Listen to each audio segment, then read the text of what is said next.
FBI, freeze! Get down on the ground! A family vanishes without a trace. Local authorities find no leads to the identity of their abductors.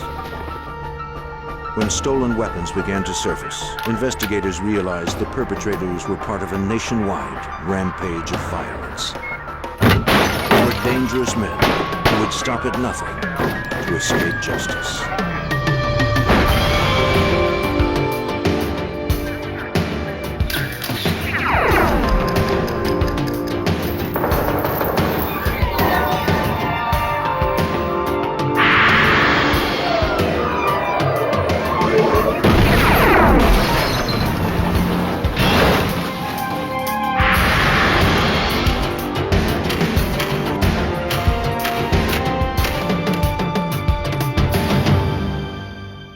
When a family was murdered in Arkansas, it seemed like an isolated event.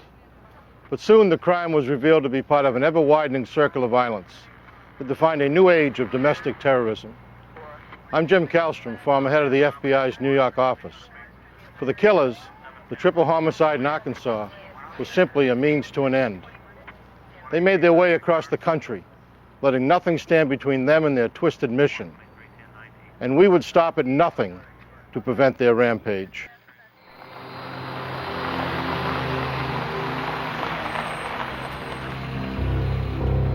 January 1996. Tilly, Arkansas, a small rural neighborhood, was home to William Mueller.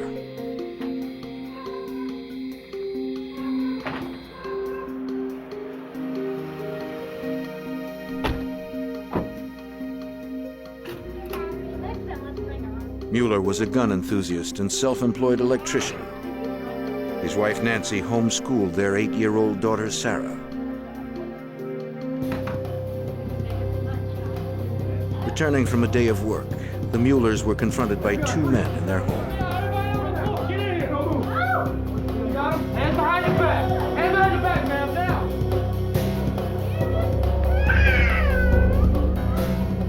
now! They were dressed as FBI agents, but they were imposters. They were after the large supply of weapons and cash that Mueller had in his home. When the 52-year-old Mueller refused to cooperate, the intruders separated the family and tortured them.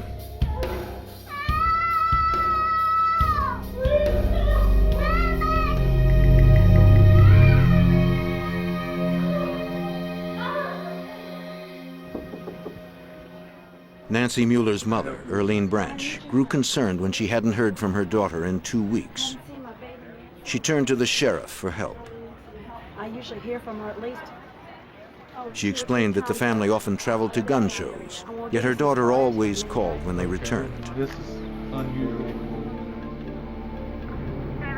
Although the Muellers lived in a neighboring county, the sheriff knew the family and agreed to look into the matter. He checked with local authorities and talked to Mueller's neighbors. Though Sheriff Jay Winters found no trace of the family, people who knew them weren't concerned. For the most part, there wasn't a lot of fear. Most people thought, you know, maybe they had just gone off somewhere and wanted to be on their own for a while. On February 11th, a month after their disappearance, a farmer found the Muellers' Jeep concealed and abandoned off the highway, miles from their home. Detective Aaron Duval from the Pope County Sheriff's Office was sent to investigate. It was approximately 20 miles north of Russellville, off the State Highway 7, hid behind a brush pile. I was called out that day, went up there, took pictures of the vehicle and the trailer.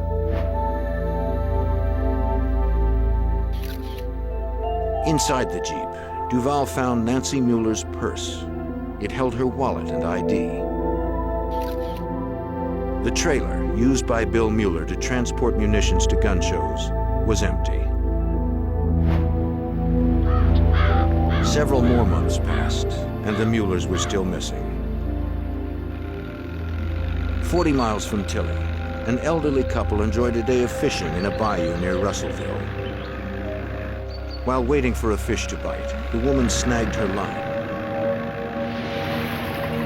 She pulled up an old tennis shoe. A leg bone jutted out of it. Horrified, she cut it loose and went for help. Within hours, search teams combed the bayou organized by Sheriff Winters.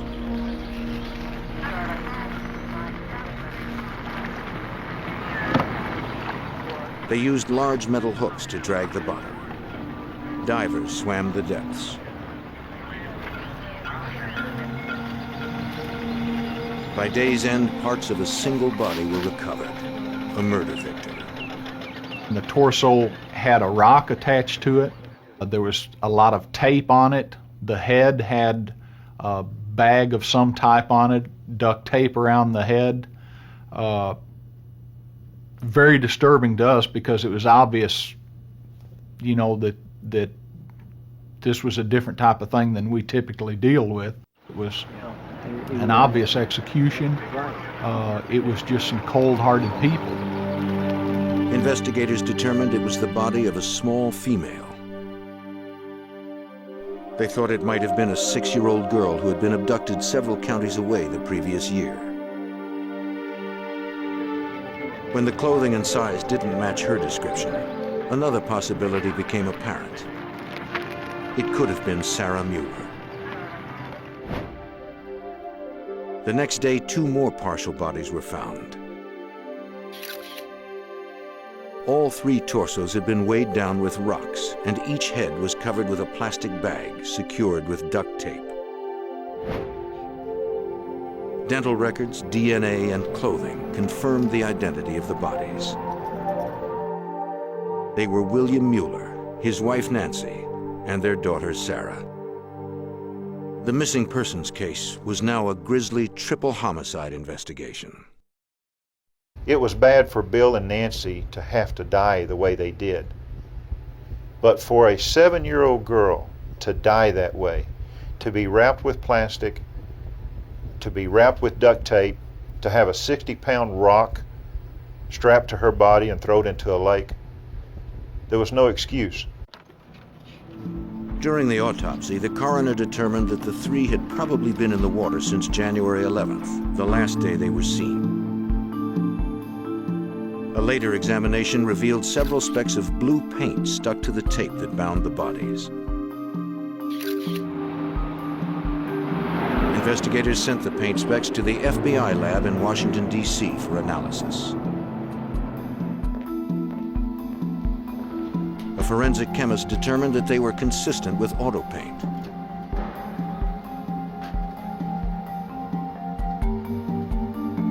The challenge was to match them to a specific make and model. Using infrared light, the examiner established the chemical composition of the paint.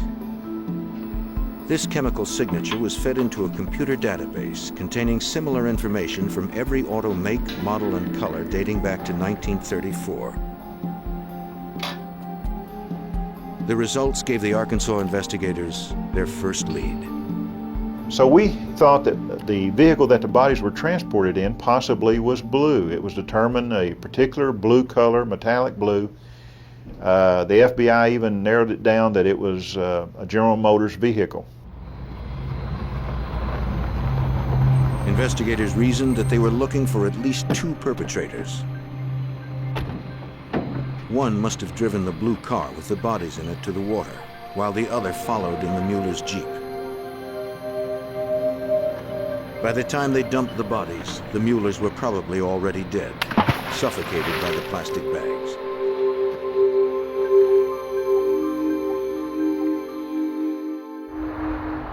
The Bureau of Alcohol, Tobacco, and Firearms from Little Rock, Arkansas was called in. ATF agent Glenn Jordan headed the case.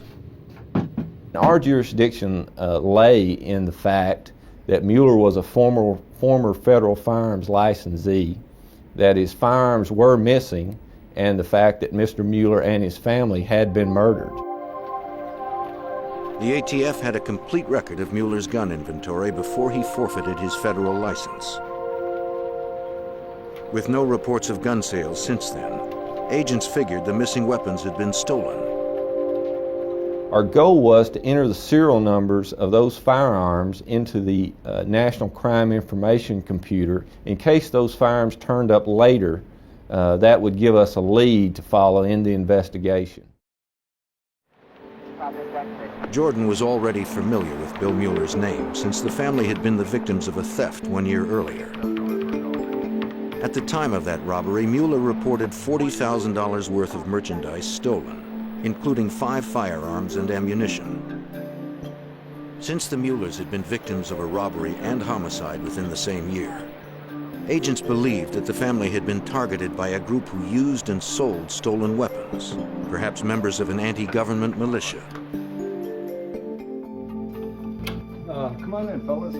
Investigators returned to inspect the Muellers' belongings. After the family had disappeared, relatives had taken most of their valuable items. The landlord stored the remaining possessions in his garage. They found a Colt .45 gun case labeled with a serial number, but the gun was missing.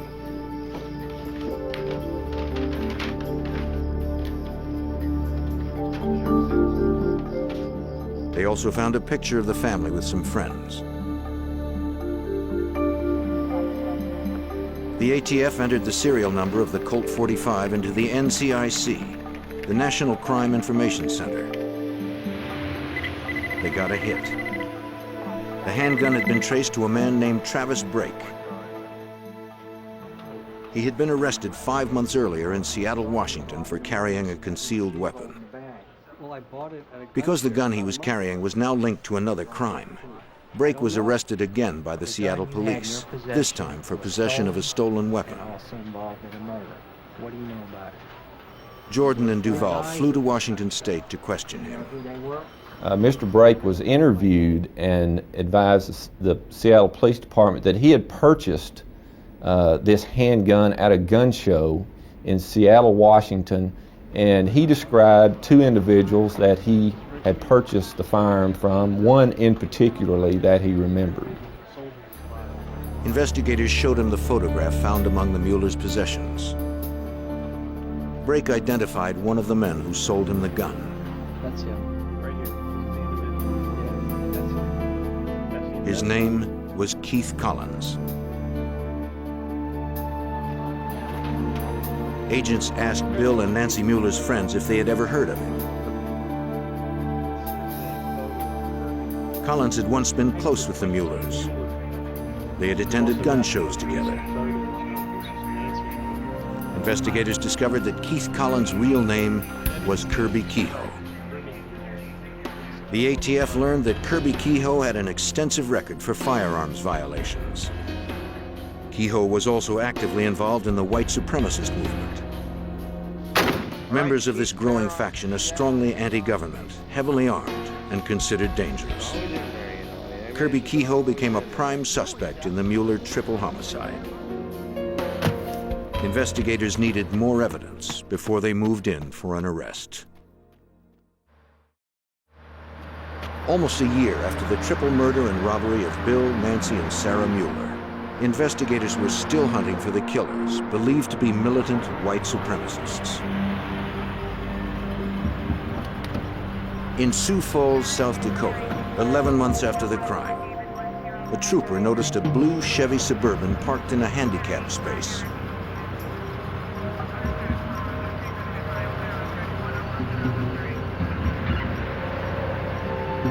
He found a young couple sleeping inside. The man said his name was Sean Haynes. He and his pregnant girlfriend had pulled over to rest for a while. From the bumper stickers on his truck, the trooper believed he was a white supremacist. He asked Haynes if he was carrying any weapons. Haynes showed him 2 guns in the back of his vehicle.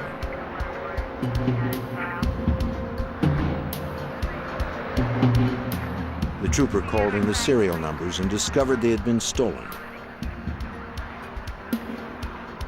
One, an AR-15 rifle, had been taken from the Mueller's house in Arkansas. Haynes was arrested. Alerted that one of Mueller's guns had turned up in South Dakota, investigators from Arkansas went there to interview Haynes.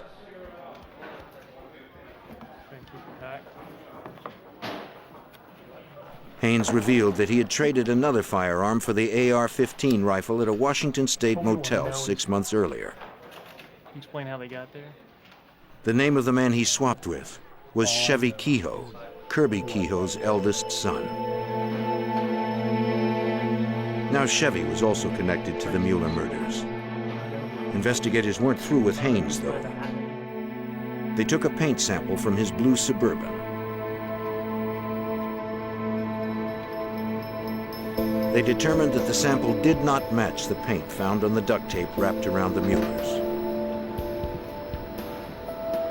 Haynes had nothing more to offer. The investigation turned to Chevy Kehoe, but he was nowhere to be found.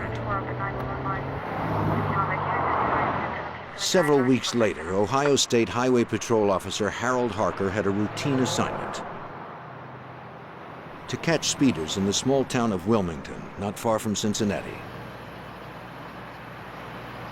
While observing traffic, he noticed a blue Chevy Suburban going slower than the speed limit. Harker, a 25-year veteran who was now retired, recalled how he thought the people inside were acting strangely as they drove by.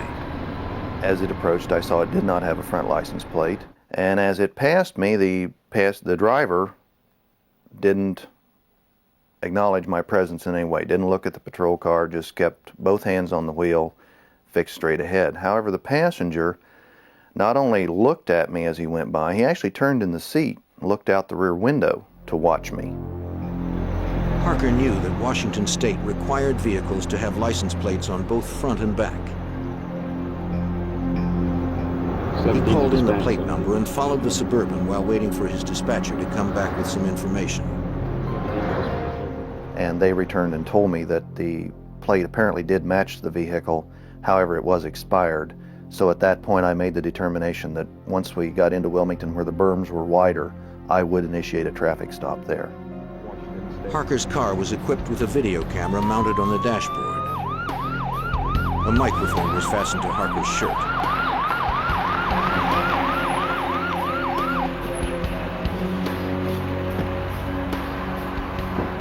Harker asked the passenger and driver for ID.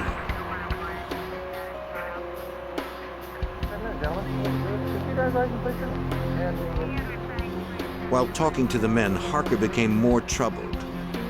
Neither had any ID. The driver was speaking in a very animated fashion, while the passenger looked straight ahead. At this point, I was concerned enough with my safety and so on. I wanted to get the people away from the vehicle, and I wanted to, here again, get them separated, get the driver into my car so that I'm a little more in control of their actions. Let's sit back here with me a second, sir. The driver eventually followed Harker to his patrol car. Say you borrowed the vehicle? Say you borrowed the vehicle? It's actually what I'll tell you what the process is. Okay. When the officer tried to frisk him, the driver quickly stepped back and became defensive. And he actually moved away from me and used the terminology, "I don't want to be violated like that." In 25 years of criminal patrol operations, I had never had anyone use that particular terminology. And that, coupled with the appearance of the two young men, the fact that they had close-cropped military-style haircuts, very clean cut, and the driver had a Marine Corps type cover, I felt comfortable that I was probably dealing with militia personnel at that point. Across the highway, a fellow officer, Deputy Sheriff Robert Gates, saw Harker talking with the driver and turned around to assist him. This was a common practice, since officers often worked alone in rural sections of the state. His whole purpose is to monitor the entire situation. He doesn't get involved with answering questions, giving direction. That's my job. His job is purely to watch and observe. The men told him they were looking for work on construction sites. Harker told the driver that if he or his passenger could not provide identification, their vehicle would be confiscated. The driver attempted to escape.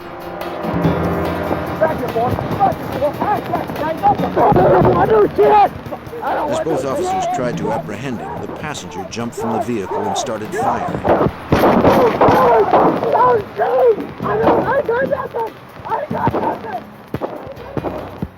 The passenger fled the scene while Harker tried to stop the driver.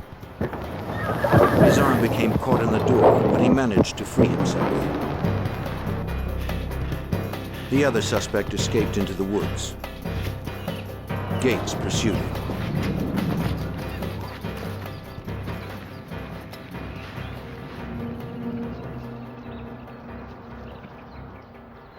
He feared an ambush among the dense trees, so he turned around.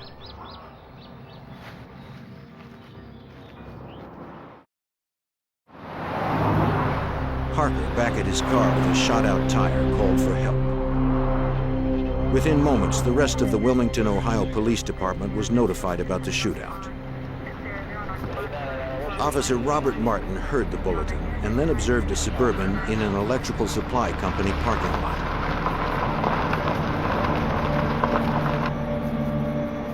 He called in his location as he went to investigate.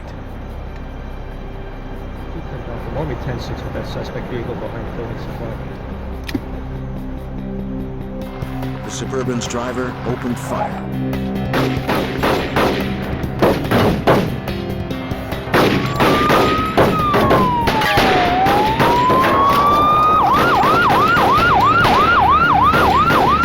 Another policeman arrived to assist him.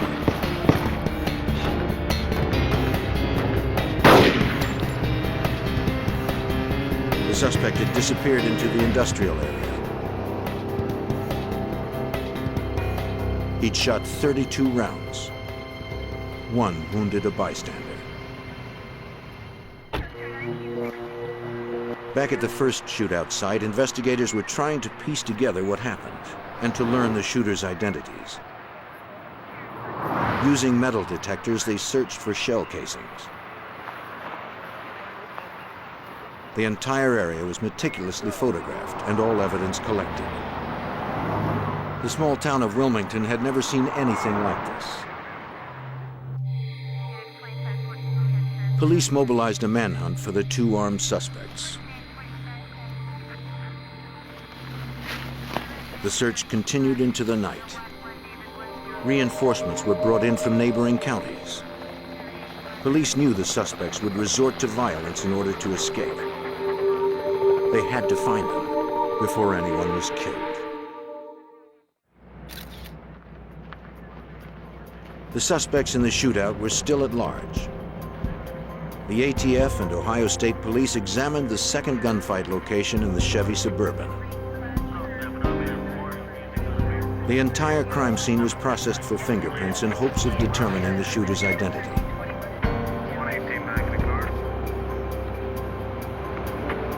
Inside the vehicle were assault rifles, thousands of rounds of ammunition, military supplies, and medical packs. Investigators traced the munitions through receipts supplied by the manufacturers. Much of the ammo and gun parts belonged to the murdered Arkansas gun dealer, William Mueller. The extent of the military supplies suggested the shooters were violent members of an anti-government group. Ohio investigators notified the FBI. FBI agent Bill Hargraves from the Cincinnati field office spearheaded the investigation. The case became a domestic terrorism case, basically because of the items that were found in the Suburban. They had numerous weapons, ammunition, law enforcement, clothing and equipment, law enforcement identification. Yes, this is Trooper Herman with Ohio State Police. Ohio State troopers traced the Suburban's registration to a man named Jacob Settle from Spokane, Washington. On the day of the shootout, Settle told the trooper he was with friends in Washington State, more than 2,000 miles from Ohio. He also claimed that he had sold the vehicle to a man named Shane Kehoe. It would take several days for authorities to corroborate Settle's story. Ohio State troopers compared a copy of Settle's driver's license photo against images of the fugitives caught on tape.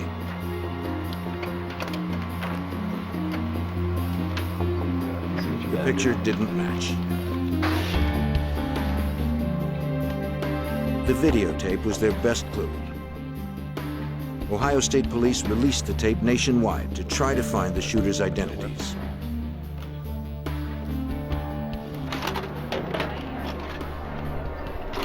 The shootout video made primetime news around the country and produced the break investigators needed. A Washington State TV reporter recognized the driver as a white supremacist she had interviewed several years earlier for the TV show Hard Copy. His name was Chevie Kehoe. Several cops and residents confirmed the identification. Back in Arkansas, Pope County investigators working on the Mueller triple homicide also watched the video. For the first time, they saw Chevie Kehoe. They assisted Ohio State and federal investigators in the manhunt, since Chevie was also a suspect in the Arkansas murders. Duval and Jordan traveled to Ohio to meet with FBI agent Hargraves to share information. They told Hargraves that the killers used a blue General Motors vehicle to transport the victims. Hargrave thought the connection was strong, since the truck abandoned after the shootout was a blue Chevy Suburban, and more of Mueller's property was found inside. The team agreed that if paint scrapings from the Suburban matched the blue paint specks found on the victims, they would have forensic evidence tying Chevie Kehoe to the Arkansas crimes. At the FBI lab in Washington, D.C., examiners determined that the paint specks did not match the sample found in Arkansas.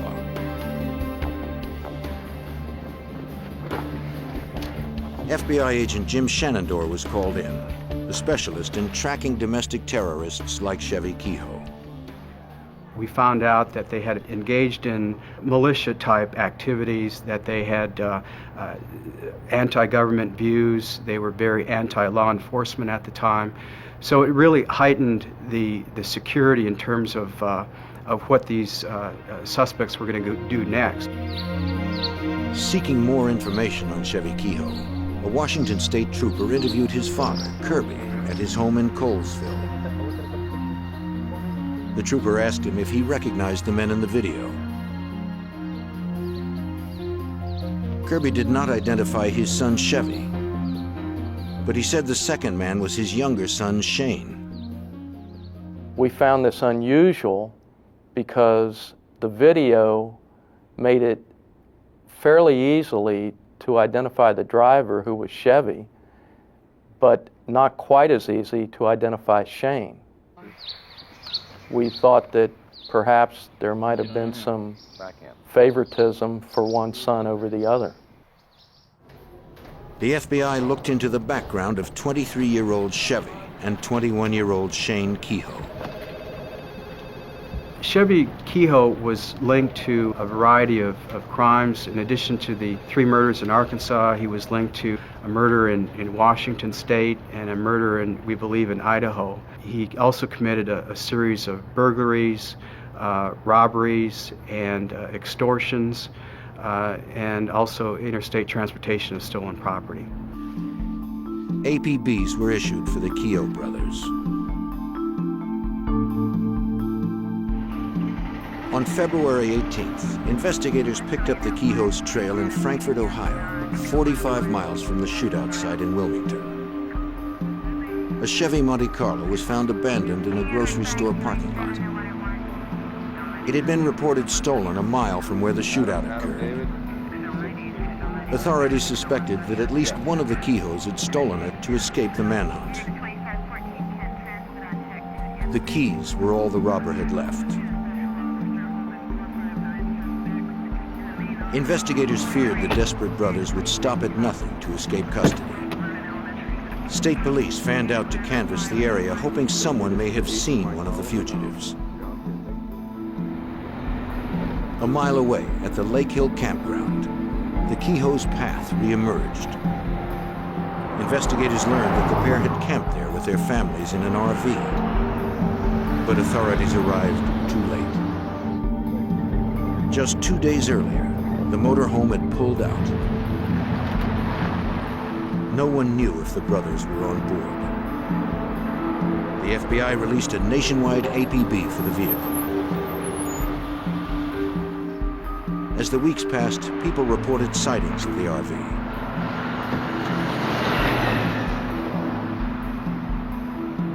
They had also seen women and children in the camper.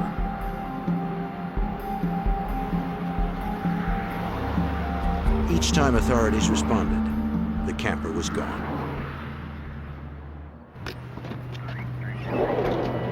The Kehoe's trail heated up again 150 miles away in Indianapolis, Indiana, where another stolen vehicle was recovered.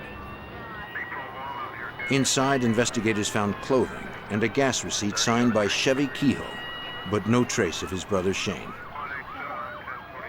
The van had been stolen 13 miles from where Chevy fled the blue Suburban after firing on Ohio officers. The Kehoes were still one step ahead. The trail of plundered cars signaled that the Kehoe's crime spree would not cease until authorities stopped them. There it is. We felt early on that if confronted again by law enforcement, that there would be a great probability that there would be another shooting involved and that innocent people would be hurt. Across the country, local and federal investigators were put on high alert. They needed to find the Kehoe brothers before they struck again.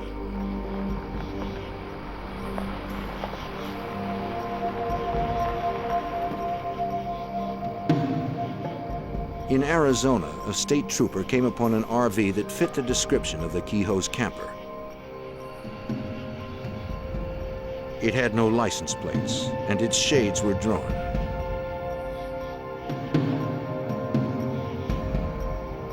He called in reinforcements. He knew the brothers were armed and dangerous and would shoot to kill.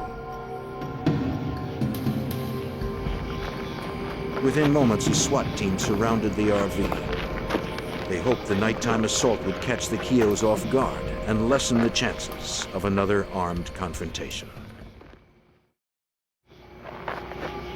An Arizona SWAT team was on the move to catch the Kehoe brothers, armed fugitives wanted in 2 states for murder and attempted murder. Freeze!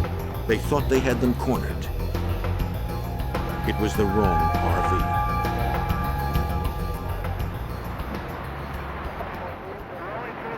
Several days later, a Wyoming highway patrolman found the Kehoe's mobile home broken down and abandoned on a desolate stretch of road.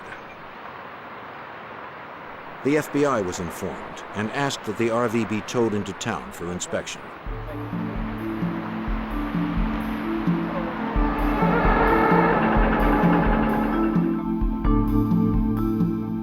The Wyoming State Police obtained a warrant and documented its contents. This vehicle, like the Suburban, held a large cache of ammunition, guns, several fake FBI jackets, and U.S. Marshals badges. One discovery stopped the officers in their tracks. Hey, come take a look at this. A box of explosive components, including batteries used to detonate bombs. Fearing a booby trap, the troopers called in the ATF bomb squad.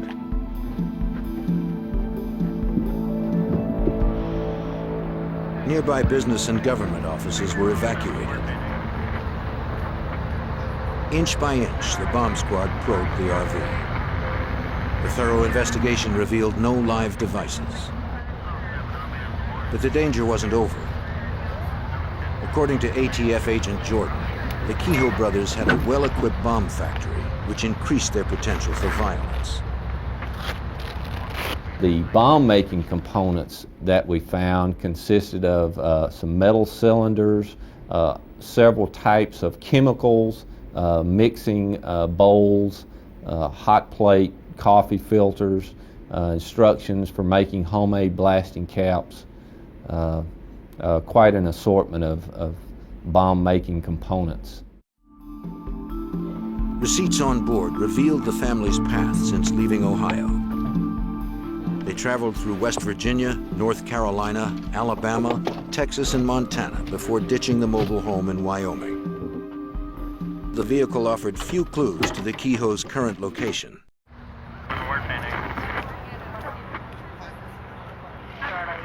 All we knew was that Chevy was last known to be in Indianapolis, where the stolen van was recovered.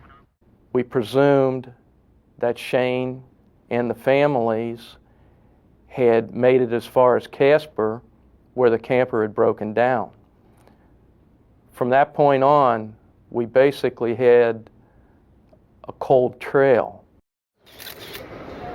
To entice the public's help, the FBI and ATF announced that they had joined to offer a reward for the pair's arrest and conviction. The fact that it was a serious matter involving law enforcement, the fact that they had some affiliation to supremacy groups, and the fact that they were dangerous individuals, we were able to obtain a $60,000 reward for their apprehension. More than 100 tips came in. The local leads were handled by the Ohio State Police, while the FBI and ATF pursued those from out of state.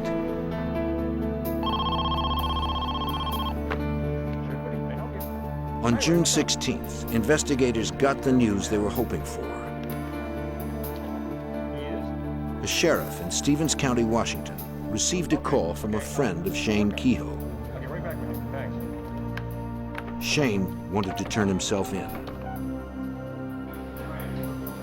The 21-year-old surrendered to the authorities and informed them where he and his brother had been for the last few months. After the Wilmington shootout, Shane had stolen a car and returned to the campground. There he gathered his and his brother's families and drove to Wyoming, where he met Chevy. Soon after the Kehoes were reunited, the RV broke down. Chevy told investigators that he and his brother had finally found refuge with their families on a remote ranch in rural southern Utah. A farmer and his wife had taken them in and offered them room and board in exchange for doing work on the ranch. Soon the situation began to deteriorate. Chevy couldn't control his explosive temper.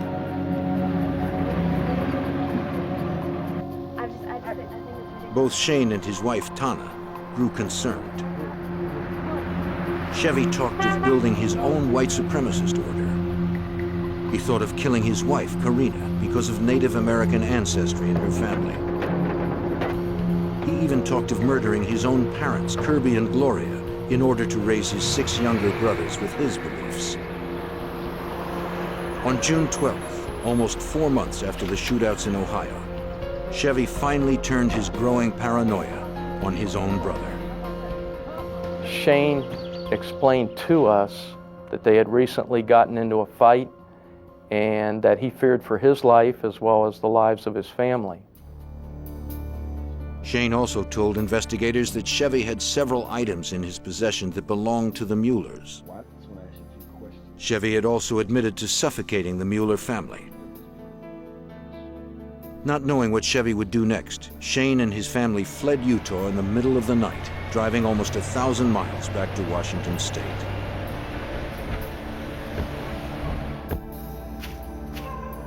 Authorities inspected the truck Shane drove, looking for additional evidence.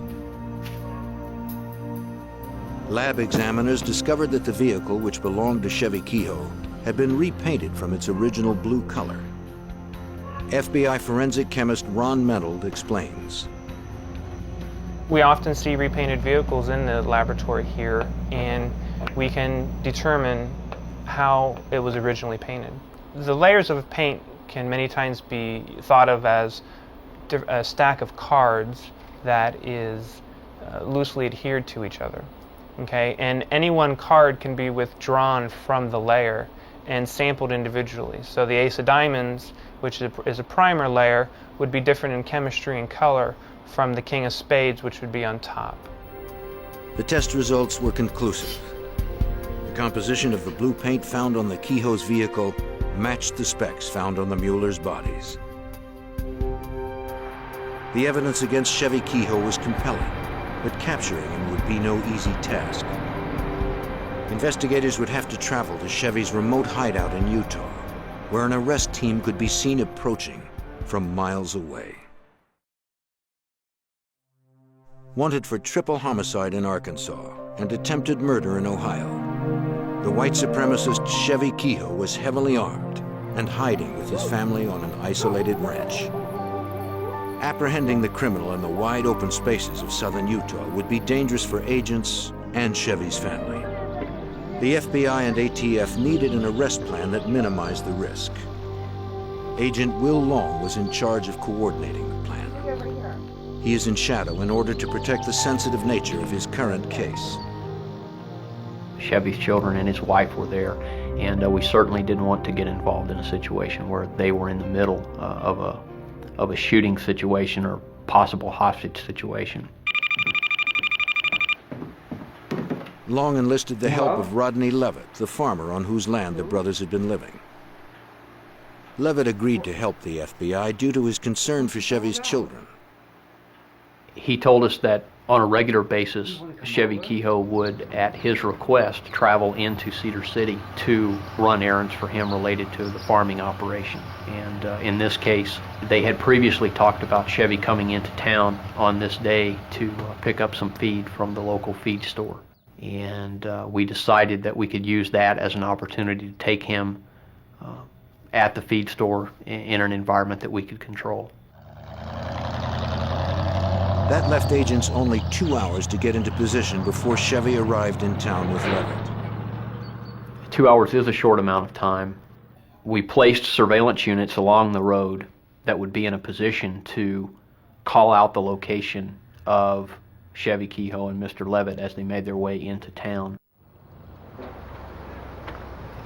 The plan was working perfectly until Chevy Kehoe made an unscheduled stop. The FBI didn't know if Kehoe was onto them and was making a run for it.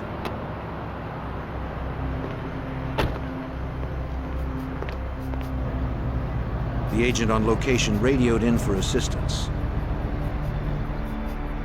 He waited for instructions to apprehend Kehoe or get Levitt to safety. For a few breathless moments, no one knew what would happen next. Chevy returned to the truck with a soda.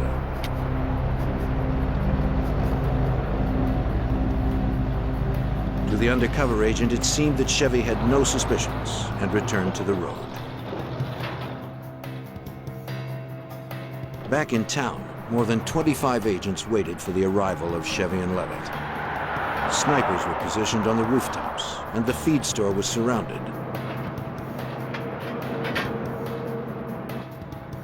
Agents were also located in the nearby neighborhood. Their objective was to prevent Chevy from escaping and taking hostages. While Agent Long loaded hay in front of the feed store, his plan nearly went awry. As we were listening to the radio, we heard one of the surveillance units call out that Chevy had crossed a landmark that was approximately 1 minute away from the feed store. At that very moment, the farmer unwittingly pulled into the parking spot the FBI was holding for Chevy. Agent Long had a split second to act. Sir, I ran across the parking lot with my badge and credentials in my hand. I told this man that a dangerous fugitive was about to pull into the parking lot and that we were going to arrest him right here, and that he needed to immediately get in his vehicle and get out of the parking lot. The farmer complied, and Long returned to his position. Seconds later, Chevy Kehoe pulled into the parking lot.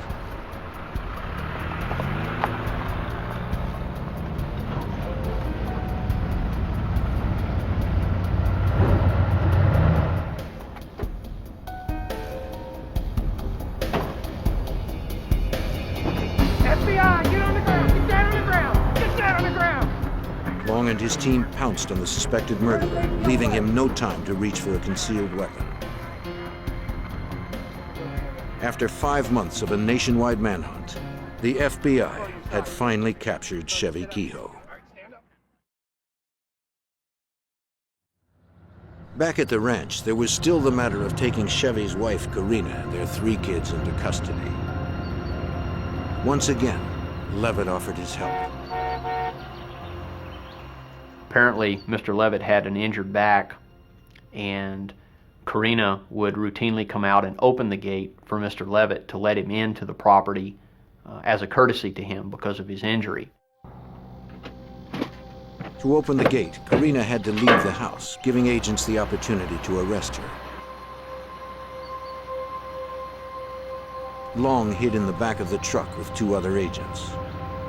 Just as we anticipated, Karina came out and opened the gate, and as she was looking at the gate and concentrating on manipulating the latch, we jumped out of the back of the truck and immediately searched her and found a loaded 9mm pistol in her back pocket. Get out on the ground, ma'am. Get out on the ground.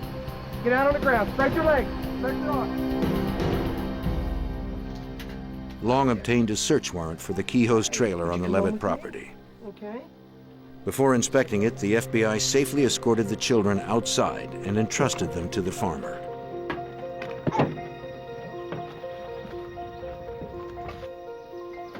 Back inside, Long discovered a well-stocked armory. Chevy Kehoe, anticipating a siege, had stationed loaded guns at every window.